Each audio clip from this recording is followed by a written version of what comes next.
Ibu-bapak sekalian, pada sesi ini kita akan membicarakan mengenai subklausul 43, yaitu kompetensi based assessment, dan juga nanti bagaimana proses asesmennya.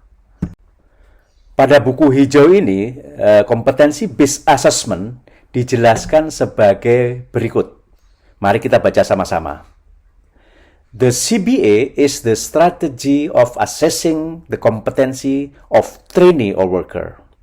Assessment utilize a range of statement strategy to ensure that trainees are assessed in a manner that demonstrate validity, fairness, reliability, flexibility of assessment processes. Kemudian, assessment can be completed a variety of ways. On the job, ini berarti in the job workplace. Kemudian off the job, at educational institution or dedicated training environment or certified assessment center or venue. And as a combination of these two options.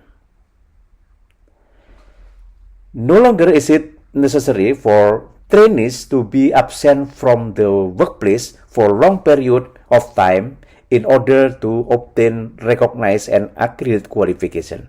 Nah, di sini terlihat ini sejalan dengan kebijakan atau sistem yang ada di Indonesia dalam program asesmen dan sertifikasi berbasis kompetensi. Berikutnya adalah 431, Principle of CBA. Mari kita baca bersama-sama. The CBA is aimed at compiling a list of evidence that shows that a person is competent in a particular unit competency. Nah, kompetensi are gained in many ways including training and development program, formal education, life experience, apprentices, on-the-job experience, and self-help program. In the CBA, assessors and participants work together through the collection of evidence in determining overall competency.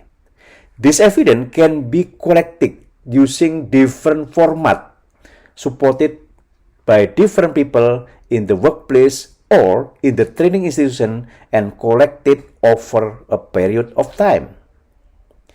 The assessor, who is ideally someone with considerable experience in the area being assessed, reviews the evidence and verifies the person as being competent or not. Nah, di sini buat sekalian juga terlihat sejalan dengan proses atau prosedur asesmen dari Indonesia dalam program asesmen dan sertifikasi berbasis kompetensi. Berikutnya adalah 432, yaitu flexibility in assessment di dalam sistem ini. Mari kita baca sama-sama seperti apa persyaratannya atau perjanjiannya. The toolbox developed for each ACCSTP competency unit are very comprehensive and provide trainer and assessor with a range of method and tools to aid in the assessment process. For all assessment, suitable alternate assessment tools may be used according to the requirement of participant. And then, the assessment needs to be equitable for all participants, taking into account their cultural and linguistic needs. Competency must be proven regardless of language, delivery method, and assessment method.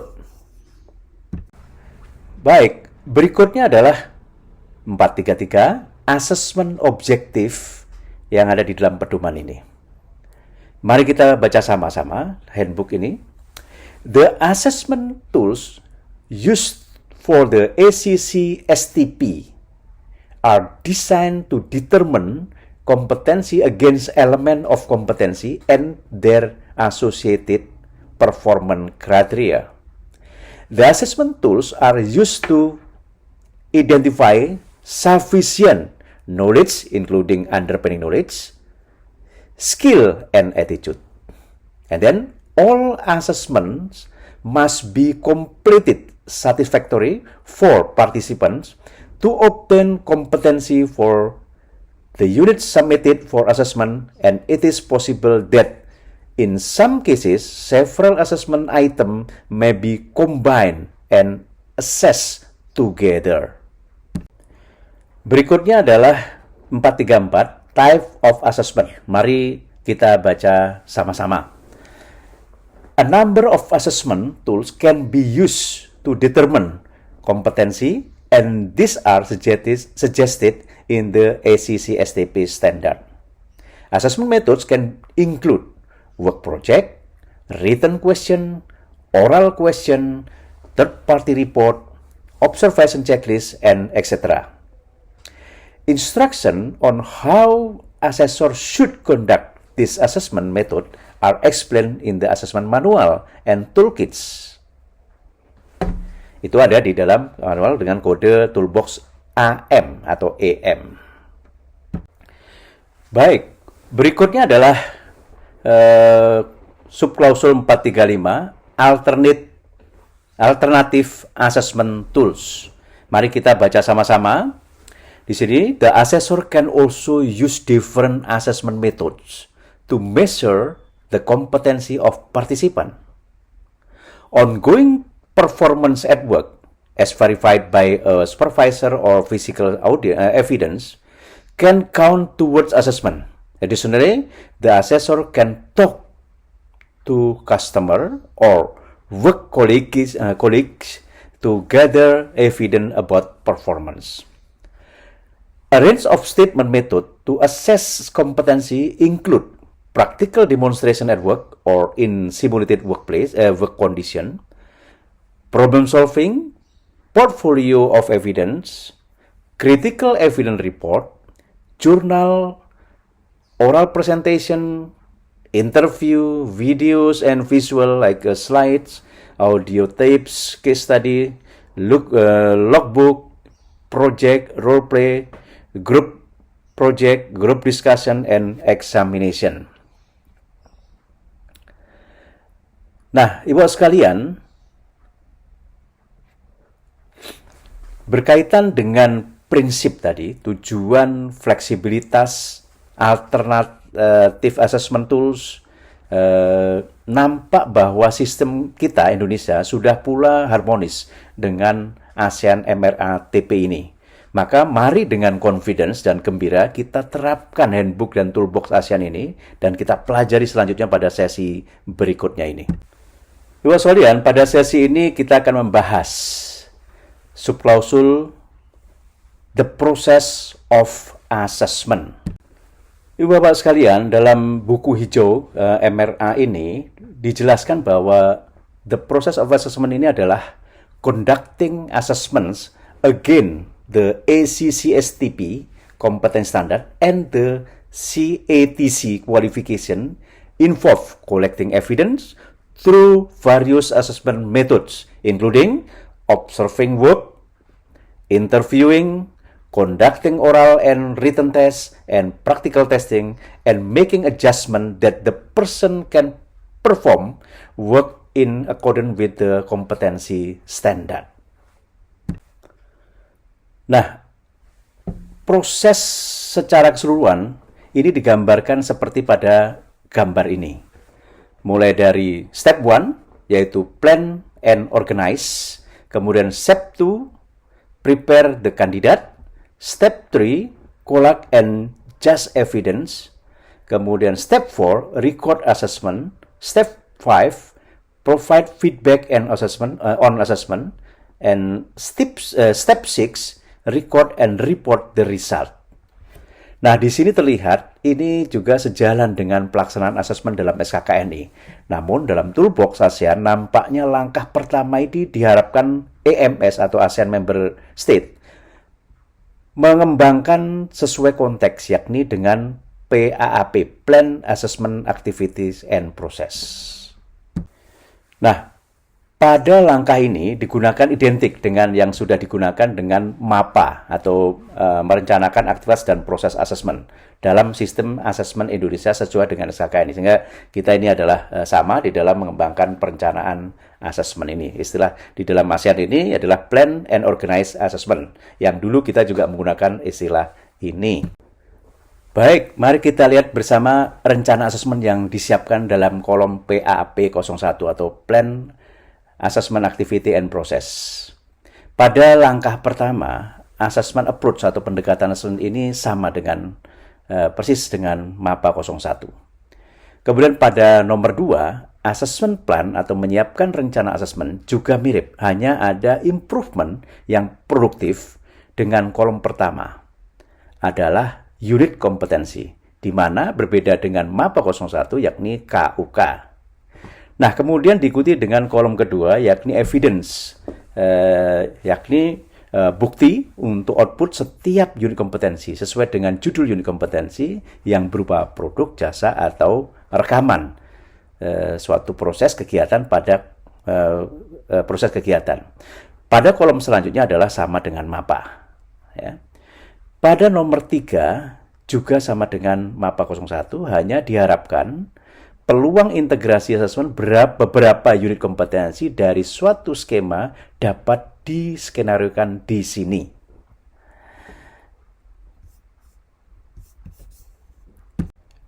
Nah, berikut adalah contoh PAP 01 yang sudah diisi. Silahkan dilihat di dalam pengisian, terutama tadi beberapa yang ada improvement dari model ASEAN ini. Selanjutnya, sesuai dengan unit kompetensi PAAP, Plan Assessment Activity and Process, elemen 4, kemudian Performance Criteria 4.3 itu berbunyi Map Assessment Instrument Against the Unit or Course Requirement. Maka disiapkan PPAP 02, yaitu map atau matrik seperti berikut. Kolom kedua setelah nomor adalah assessment instrument from AM Toolbox atau berasal dari AM Toolbox. Kemudian diikuti dengan unit kompetensi sesuai dengan skema sertifikasi. Selanjutnya adalah formulir APL 01. Ini juga sejalan dengan APL 01 Indonesia, tidak ada masalah. Nah, berikutnya adalah kumpulan asesmen instrumen dari unit-unit kompetensi sesuai skema yang didapatkan dari Toolbox. Sesuai skema sertifikasi, dapatkan dokumen ini dari website ATPRS atau sumber lainnya. Nah, contoh di sini boskan bisa scan QR code untuk salah satu contoh dari asesor manual ini, kode EM yang isinya berupa instrumen asesmen setiap unit kompetensi. Berikut adalah instrumen asesmen yang berada di dalam toolbox kode AM, dan untuk selanjutnya dikeluarkan dari buku AM dan diberi pengkodean seperti berikut. Ini adalah lanjutannya dari asesmen instrumennya. Ini juga lanjutannya, yaitu third party statement. Ini adalah juga lanjutannya yang berupa kompetensi recording sheet. Sehingga kita ini sebenarnya tidak perlu lagi membuat instrumen assessment kita pada tahap awal. Cukup dengan kompilasi instrumen assessment dari setiap unit kompetensi pada toolbox kode AM. Kemudian berikutnya untuk formulir assessment sendiri atau self-assessment. Ini didapatkan dari toolbox kode TM, trainee manual.